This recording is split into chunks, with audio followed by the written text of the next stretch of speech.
No Kings. യുഎസിലെ Trump വിരുദ്ധ റാലിയിൽ പങ്കെടുത്ത ലക്ഷങ്ങൾ.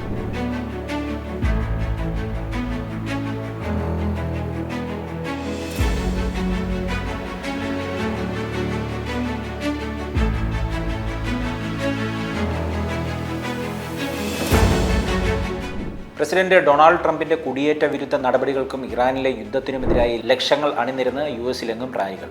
50 സംസ്ഥാനങ്ങളിലായി 3200 പ്രതിഷേധ റാലികളാണ് ശനിയാഴ്ച നടന്നത്. നോ കിങ്സ് എന്ന മുദ്രാവാക്യം ഉയർത്തി കഴിഞ്ഞ വർഷം നടന്ന 2 റാലികളുടെ തുടർച്ചയായാണ് ഇത്.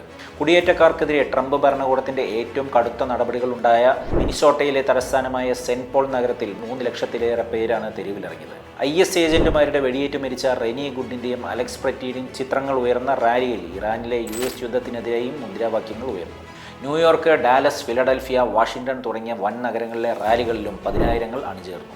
മാൻഹാറ്റണിൽ ബോളിവുഡ് താരം റോബർട്ട് ഡി നീറോ പ്രസംഗിച്ചു. ഡാലസിൽ റാലിക്കെത്തിയവരും ട്രംപ് അനുകൂലികളും തമ്മിൽ സംഘർഷമുണ്ടായി. പോലീസുമായി ഏറ്റുമുട്ടലുണ്ടായ ലോസ് ആഞ്ചലസിലെ 1000-ഓളം പേർ അറസ്റ്റിലായി. കഴിഞ്ഞ വർഷം നോ കിങ്സ് റാലികൾ നടത്തിയ ഇൻഡിവിസിബിൾ എന്ന സംഘടനയുടെ നേതൃത്വത്തിലാണ് ശനിയാഴ്ചത്തെ പരിപാടികളും നടത്തിയത്. റോം, ലണ്ടൻ, പാരീസ് അടക്കം വിവിധ യൂറോപ്യൻ നഗരങ്ങളിലും ഓസ്ട്രേലിയയിലും യുദ്ധവിരുദ്ധ റാലികളും നടന്നിരുന്നു. കഴിഞ്ഞ വർഷം ജൂൺ 14 നടത്തിയ ആദ്യ റാലിയിൽ വിവിധ US നഗരങ്ങളിലായി 50 ലക്ഷത്തിലേറെ പേരാണ് പങ്കെടുത്തത്. ഒക്ടോബറിൽ 2ാം റാലികളിൽ ഇത് 70 ലക്ഷമായി ഉയർന്നിട്ടുണ്ട്.